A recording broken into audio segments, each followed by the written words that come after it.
মাধবপুর থানার DIG office, বয়স মাত্র ৩০, অথচ দায়িত্ব আর সাহসের দিক থেকে তিনি অনেক সিনিয়র অফিসারকেও ছাড়িয়ে গিয়েছেন। তিনি ডিআইজি অনুরাধা সেন। সে সময়ের সখীপুর থানার জেল সুপার ছিলেন সুজিত সিং, একজন অসাধু দুর্নীতিগ্রস্ত কর্মকর্তা। জেলের ভিতরে নারী বন্দীদের উপর তিনি অত্যাচার চালাতেন। একদিন ডিআইজি অনুরাধা সেন অফিসে ফাইল দেখছিলেন, তখন প্রবেশ করলেন কনস্টেবল বিকাশ নাগ। তার চোখে ভয়, মুখে কাঁপুনি। ম্যাডাম, আমাদের সখীপুর থানার জেলের নারীরা নিরাপদ নয়।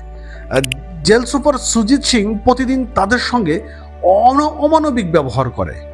শোনার পর অনুরাধা সেন প্রথমে অবিশ্বাস করলেন।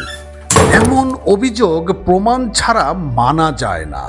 ম্যাডাম, দয়া করে একবার নিজে দেখুন, নাইলে ওরা বাঁচবে না। অনেক ভেবে ডিআইজি সিদ্ধান্ত নিলেন তিনি নিজেই সত্য উদ্ঘাটন করবেন। এর জন্য তিনি নিলেন ছদ্মবেশ। সাধারণ এক কয়েদির রূপে তিনি প্রবেশ করলেন সখীপুর থানার জেলে।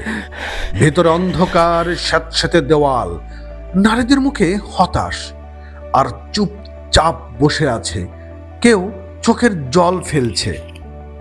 ম্যাডাম, জেল সুপার রাতে আসে, আমাদের সঙ্গে খারাপ ব্যবহার করে, আমরা কিছুই বলতে পারি না। অনুরাধা সেনের চোখে জল চলে এলো, কিন্তু নিজে পরিচয় গোপন রাখলেন। গভীর রাত, ভারী পদক্ষেপ শোনা গেল। ব্যারাকের দরজা খুলে ঢুকলেন জেল সুপার সুজিত সিং। চোখের শয়তানে হাসি আর মুখের লালসা। সুজিত সিং বলছে, আজ তোকে ছাড়ব না। সে হাত বাড়ালেন অনুরাধা সেনের দিকে। ঠিক তখনই, থামো, আমি ডিআইজি অনুরাধা সেন। অসাধু সুজিত সিং থমকে গেল, তার শরীর কাঁপতে শুরু করলো। ঠিক তখনই ভিতরে প্রবেশ করলেন পুলিশের একটি টিম। নেতৃত্ব দিচ্ছিলেন কনস্টেবল বিকাশ নাগ। গ্রেপ্তার করা হলো জেল সুপার সুজিত সিংকে। ম্যাডাম, মাফ করুন, হ্যাঁ, আমি ভুল করে ফেলেছি।